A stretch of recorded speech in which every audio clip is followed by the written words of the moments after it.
Can you imagine stumbling upon a forgotten hero, bound and abandoned in the heart of a silent forest, with only a loyal dog to bear witness to his suffering? In the pale light of a misty dawn, a Belgian Malinois named Atlas froze at the edge of a clearing, his ears sharp, his body trembling with purpose. Deputy Sarah Monroe followed his gaze, her breath catching as she uncovered a sight that would ripple through the small town of Willow Creek like a stone dropped in still water. An elderly man, frail and bound, his wrists raw from cruel zip ties, a single faded patch on his sleeve. 82nd Airborne Division. What Atlas did next didn't just save a life. It ignited a movement of remembrance that transformed a community. If you're moved by stories of courage, loyalty, and the sacrifices of veterans who've shaped the freedoms we hold dear, you're in the right place. At Daily Narrated Stories, we're dedicated to sharing narratives that honor our heroes, and we're so close to reaching 1,000 subscribers. Hit subscribe, share your love for country, and join us in keeping these stories alive. The morning air was heavy with the scent of damp pine and earth, the kind of stillness that blankets a forest just before the world wakes. Sarah and Atlas had been patrolling the outskirts of Willow Creek, a routine they'd followed for years, but today felt different. Atlas, with his sleek black and tan coat, had been restless from the moment they'd left the station, his amber eyes darting toward the shadows, his nose twitching as if he sensed something the human eye couldn't see. Sarah tugged his leash gently, whispering his name, but he refused to budge. His tail stood rigid, his body a coiled spring, as if he'd caught a scent that demanded his full attention. Sarah's pulse quickened. What had he found? These woods had always been a place of solace for the people of Willow Creek, a refuge where children played and families picnicked. But today, they held a secret that would unravel a story of betrayal, resilience, and redemption. For those who carry gratitude in their hearts for the veterans who've given so much, this tale will touch you deeply. Join us at Daily Narrated Stories by subscribing. We're on the cusp of 1,000 subscribers, and your support will ensure these powerful narratives continue to inspire. Sarah's heart pounded as she pushed aside a tangle of wet branches, her boots sinking into the muddy forest floor. At the base of a gnarled maple tree, its bark chipped and weathered, sat an elderly man, his wrists bound with zip ties that cut into his pale skin. His face was gaunt, his lips cracked and bloodless, his silver hair plastered to his scalp by the morning mist. For a fleeting moment, Sarah feared he was gone. His body so still, so fragile, like a fallen leaf clinging to a branch. But then she saw it. The faint rise of his chest, a shallow breath that told her he was clinging to life by a thread. She dropped to her knees, her hands trembling as she fumbled for her radio. "Sheriff, this is Monroe. I got a live male, elderly, restrained near mile marker 8. EMS needed immediately. Possible hypothermia and dehydration." Her voice cracked with urgency as she shrugged off her jacket, draping it over the man's frail shoulders. His eyes, cloudy and distant, stared past her, as if he were trapped in a memory too heavy to escape. As she checked for injuries, her fingers brushed against a faded patch on his tattered jacket. 82nd Airborne Division. A veteran. A soldier. Her throat tightened. This wasn't just a crime. It was a betrayal of someone who'd given everything for his country. Sheriff Daniel Carter arrived within 20 minutes, his boots crunching through the leaves as he surveyed the scene with a furrowed brow. The EMTs were already there, their hands steady as they cut the zip ties and eased the man onto a stretcher. He hadn't spoken, hadn't even acknowledged their presence, his hands gripping Sarah's jacket like it was the only thing tethering him to the world. "Any identification?" Daniel asked, his voice low but firm, his eyes scanning the clearing for clues.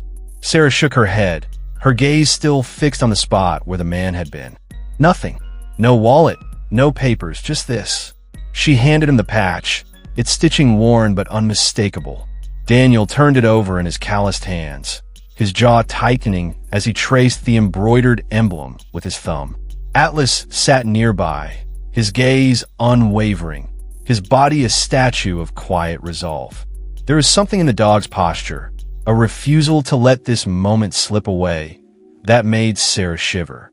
She couldn't shake the feeling that Atlas understood the gravity of what they'd uncovered, that this wasn't just a rescue, but the beginning of a reckoning.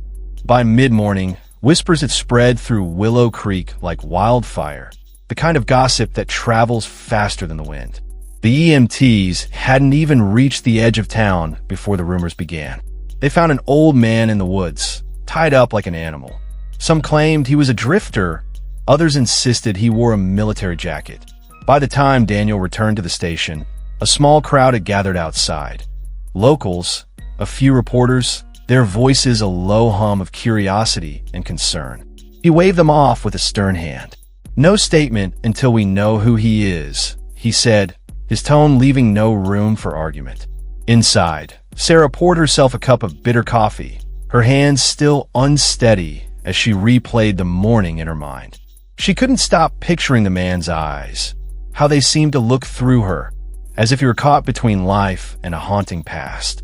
He'd been taken to Willow Creek Medical Center, listed as stable but unresponsive.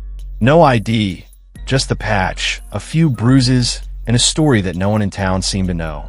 He didn't end up there by accident, Sarah said, leaning against the doorframe of Daniel's office, her arms crossed tightly over her chest.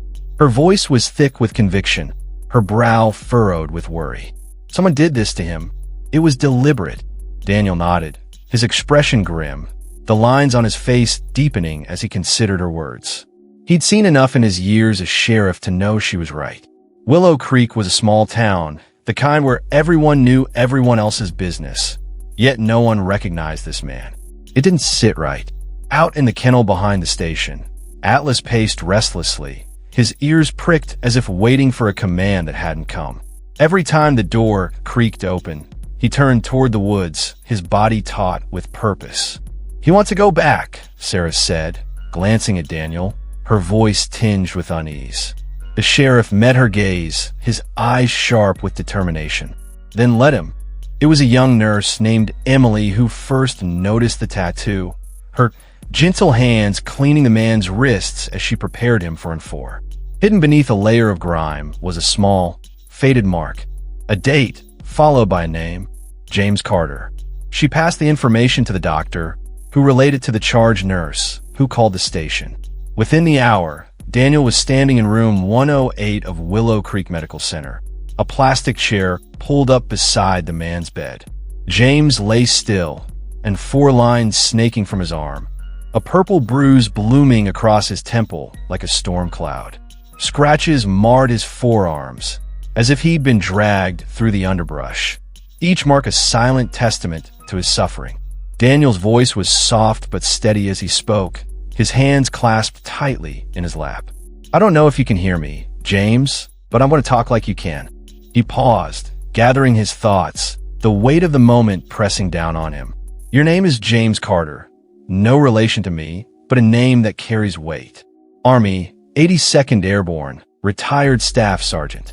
You served 3 tours in Korea, earned a Silver Star for bravery. But that doesn't tell me who did this to you or why." Daniel pulled a crumpled newspaper clipping from his pocket, a photo from Memorial Day parade 12 years earlier. There, standing tall on a float, was James Carter, his uniform crisp, his chest adorned with medals, a proud smile on his face.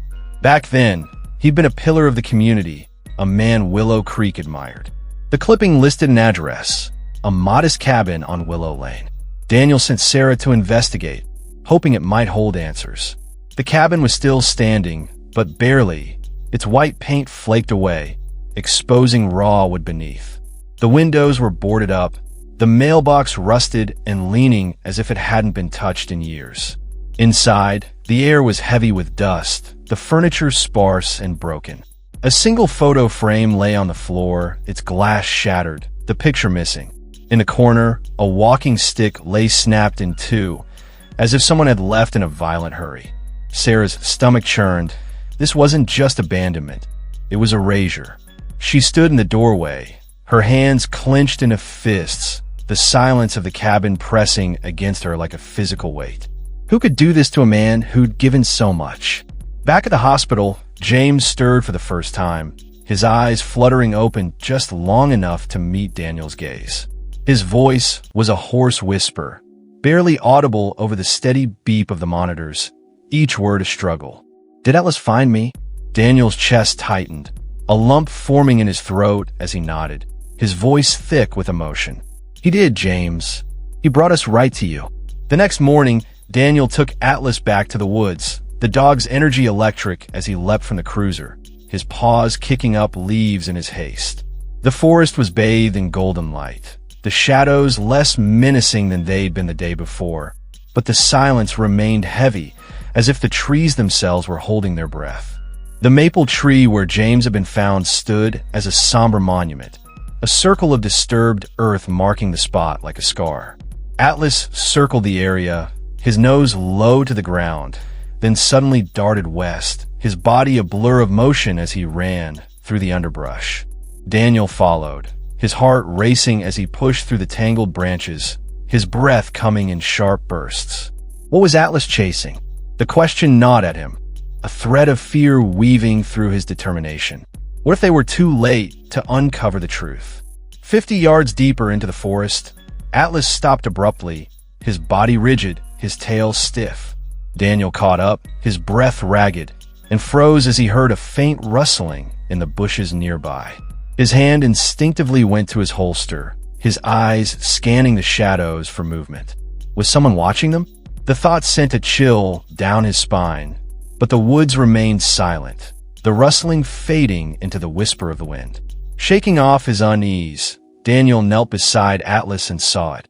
A small canvas bag, half buried under a pile of leaves and twigs, its fabric stained with mud. He unzipped it with steady hands, his heart pounding as he peered inside. There was a tin of stale biscuits, a faded military photo of a young James with 2 comrades, and a sealed envelope. Daniel's fingers hesitated over the envelope, a sense of dread creeping in. What secrets did it hold? As he opened the envelope, a memory flashed through his mind, a story James might have carried in his heart. It was 1951, a snowy night in Korea, the air thick with the smell of gunpowder and frost. James huddled in a foxhole, his breath visible in the frigid air, his hands wrapped around a tin of rations he shared with 2 comrades. The men in the photo, their faces young and determined, sat shoulder to shoulder, the distant boom of artillery fire a constant reminder of the danger they faced. "We'll make it home," one of them whispered, clapping James on the shoulder, his voice a lifeline in the darkness. The memory faded as Daniel's eyes scanned the document in his hands, a reverse mortgage agreement dated 3 years prior. James's signature was there, but so was another, Michael Carter, his nephew. Sarah had already pulled the records. Michael, James's only living relative, had filed for guardianship a year ago, moved into the Willow Lane cabin shortly after, and sold it 6 months later. The truth hit Daniel like a punch to the gut. The cabin hadn't been abandoned. It had been stolen. The photo in the bag showed a young James, his smile bright, his arms slung around his fellow soldiers. On the back, in faint ink, were the words, "We survived Korea. That's what counts." Atlas let out a soft whimper, nudging the bag with his nose, his eyes locked on Daniel as if urging him to act. Daniel looked down at him, his voice barely above a whisper. "You're more than a tracker, aren't you? You knew he needed us." Atlas's tail wagged once, a quiet acknowledgement, his loyalty a beacon in the dim forest light. Daniel's resolve hardened, his jaw tightening as he stood. James had fought to come home once before, but someone had ensured he couldn't this time. He slung the bag over his shoulder and started back to the cruiser, the weight of the truth heavy on his mind. Willow Creek needed to know what had been done and who was responsible. That afternoon, Daniel sat across from Michael Carter at a diner on the edge of town, the smell of fried food and coffee hanging in the air. Michael looked polished, his shirt ironed, a smartwatch gleaming on his wrist, a set of keys to a new SUV resting on the table. He grinned as Daniel approached, but the smile didn't reach his eyes, a flicker of unease betraying his confidence. "Sheriff Carter, what's this about?" he asked, his tone too casual, his fingers tapping nervously on the table. Daniel's expression was stone cold as he slid the mortgage agreement across the scratched Formica surface. "I found your uncle, Michael. Seems you knew more than you let on." Michael's grin faltered, but he shrugged, leaning back in a chair, his posture forced. "Uncle James? I had no idea he was missing. He wasn't himself anymore. Said he wanted to move on."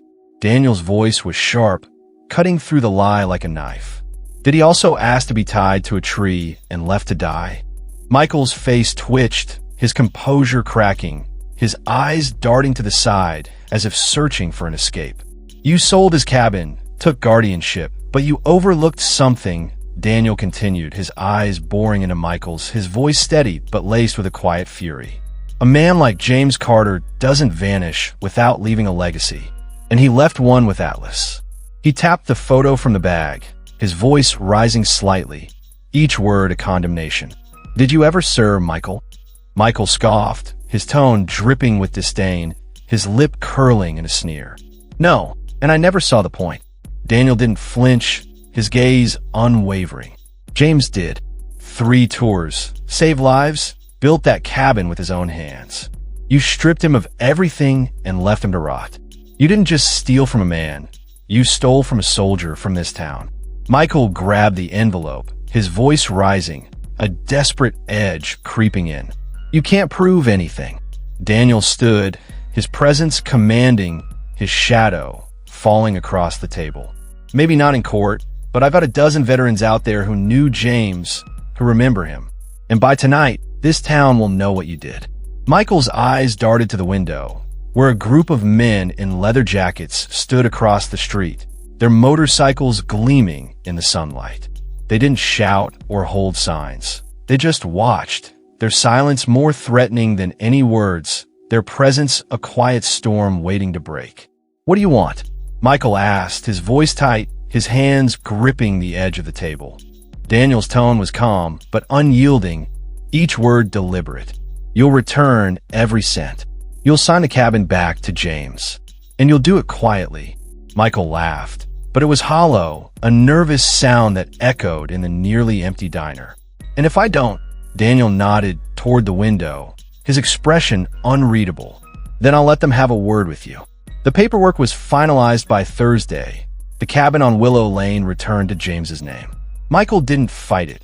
He was gone before the ink dried, leaving behind a trail of whispers, but no apologies, his absence a silent admission of guilt. The town, however, didn't stay silent. A notice appeared on the community board at the local church. "Willow Lane cabin cleanup, Saturday, 9 a.m. No names, no requests for help. Just a quiet call to action that spoke volumes." By sunrise, the yard was bustling, the air filled with the sounds of hammers and laughter. Neighbors brought paint and tools. Teenagers hauled out broken furniture, sorting through what could be saved, their youthful energy a stark contrast to the cabin's weathered exterior. A local shop owner dropped off supplies with a note. "For James, from Tom, 3rd Infantry, 72. James sat on the porch, his body still weak, his hands wrapped around a mug of coffee, his eyes scanning the scene with a mix of disbelief and gratitude. Atlas lay at his feet, his head resting on his paws, as if he'd never left, his presence a steady comfort. Emily, the nurse who'd cared for James since his first day in the hospital, brought him a fresh cup of coffee, her smile warm as she knelt beside him. "How are you holding up with all this?" she asked, her voice soft, her eyes searching his face. James looked out at the kids, painting the fence, the adults repairing the roof, and nodded slowly, a faint smile tugging at his lips. "I thought they'd forgotten me," he said, his voice soft but steady, a tremor of emotion beneath the words. "They had," Emily replied gently, resting a hand on his arm. "But they won't again." James reached into his jacket pocket, pulling out the photo from the bag, its edges creased from years of handling. He turned it over and wrote something on the back, his hand trembling slightly, then handed it to Emily. "What's this?" she asked, her brow furrowing as she took the photo. "Just a reminder," he said, his voice barely above a whisper, "in case I lose my way again." She read the words aloud, her voice catching, "Never forgotten. Always here. Down the road. someone lit a barbecue. The smell of grilled meat wafting through the air, a comforting aroma that mingled with the scent of fresh paint. Others set up chairs, turning the cleanup into a quiet gathering, a moment of restoration, of putting things back where they belonged. Daniel arrived just as the sun dipped low, stepping out of his cruiser with a small box in his hand, his face softened by the golden light. "Ready for what's next, James?" he asked, his voice warm, a hint of pride in his tone. James gave a faint smile, his eyes crinkling at the corners, a spark of life returning to them. "I've already been through the worst," he said, his voice steady, a quiet strength in his words. "Now I just want to feel the ground beneath my feet again." The following Sunday, Willow Creek gathered under the ancient willow tree in the town square, a place where they'd long honored their fallen on Veterans Day. But today was different. No flags at half-mast, no somber hymns, just rows of folding chairs and faces filled with quiet resolve, the air thick with the scent of blooming flowers and the promise of spring. James sat in the front row, a clean flannel shirt on his back, his boots polished, his gaze steady as he looked out over the crowd. Atlas sat beside him, his service vest gleaming, a small badge pinned to the side, his eyes bright with alertness. Daniel stepped to the microphone, his voice carrying over the crowd, each word measured and heartfelt. "Some men don't ask for glory," he said, his hands gripping the podium, his eyes scanning the faces before him. "They don't seek recognition. They do their duty, and sometimes we let them slip through the cracks. We forgot James Carter once, but today we promise that won't happen again." He handed James a simple wooden plaque, engraved with the words, "James Carter, 82nd Airborne Division. Never forgotten, always here." The wood smoothed under James's fingertips as he accepted it with a nod. The crowd stood, their silence a tribute more powerful than applause, a collective breath held in reverence. One by one, they approached James. Some shook his hand, their grips firm and respectful. Others left tokens, a service ribbon, a folded letter, a small flag, each item a piece of their shared history. Then came Atlas's moment. Sarah stepped forward, kneeling beside the dog as she opened a small box, her hands steady despite the emotion in her eyes. Inside was a custom medallion, engraved with the words, "For unwavering loyalty and service." She fastened it to Atlas's vest, her voice clear as she read, "For the hero who never gave up," her words echoing softly in the still air. Atlas didn't understand the words, but he felt the weight of the moment, resting his head gently on James's knee as the crowd bowed their heads in respect. It was a moment that didn't need fanfare. It needed only to be witnessed, a quiet acknowledgement of a bond that had saved a life. That night, the porch light at the Willow Lane cabin glowed warmly, not because someone had forgotten to turn it off, but because someone had finally come home. James sat in an old rocking chair, its wood worn smooth by years of use, a chair his grandfather had carved before James ever knew the weight of war. The chair creaked gently under his weight, a familiar sound that grounded him in the present. Atlas lay at the foot of the steps, his vest off, his eyes heavy with contentment, the moonlight casting soft shadows across his fur. The town had settled into a peaceful quiet, not the silence of neglect, but the stillness of reverence, a quiet that held space for healing. Emily stopped by at dusk, leaving a small basket on the porch, a thermos of soup, a loaf of bread, and a note that read, "Same recipe your mother loved. You're home now." The paper crinkling as James unfolded it. He smiled, a rare lightness in his chest, and picked up the basket, the warmth of the thermos seeping into his hands. He sat back down, gazing at the stars, their light steady and unyielding, a reminder of the nights he'd spent in Korea, looking up at the same sky, dreaming of home. He reached down, scratching behind Atlas's ears, his voice a soft murmur in the evening air, barely audible over the chirping of crickets.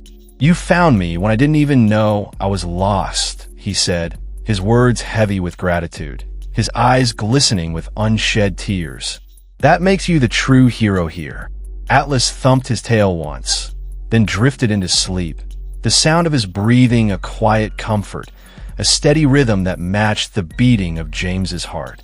James leaned back, the chair creaking beneath him, and for the first time in years, the night felt whole, like home.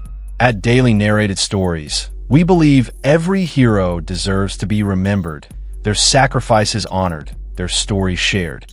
Take a moment to reflect. Do you know a veteran whose story needs to be told? Share it in the comments below, and let's keep their legacy alive together, ensuring that no one is ever forgotten again. If you believe in the power of stories to heal, to inspire, and to remind us of the courage that shapes our nation, don't wait. Subscribe to Daily Narrated Stories right now. We're so close to 1,000 subscribers, and your support will ensure these narratives reach more hearts, touching lives across the globe. Hit that button, leave a comment with honor to show your gratitude for veterans, and share this video with someone who needs to hear it. Time is fleeting, but the impact of your action today will echo for years, creating a ripple effect of remembrance and respect. Let's make sure no hero is ever forgotten. Join us at Daily Narrated Stories, where every tale matters and every story has the power to change the world.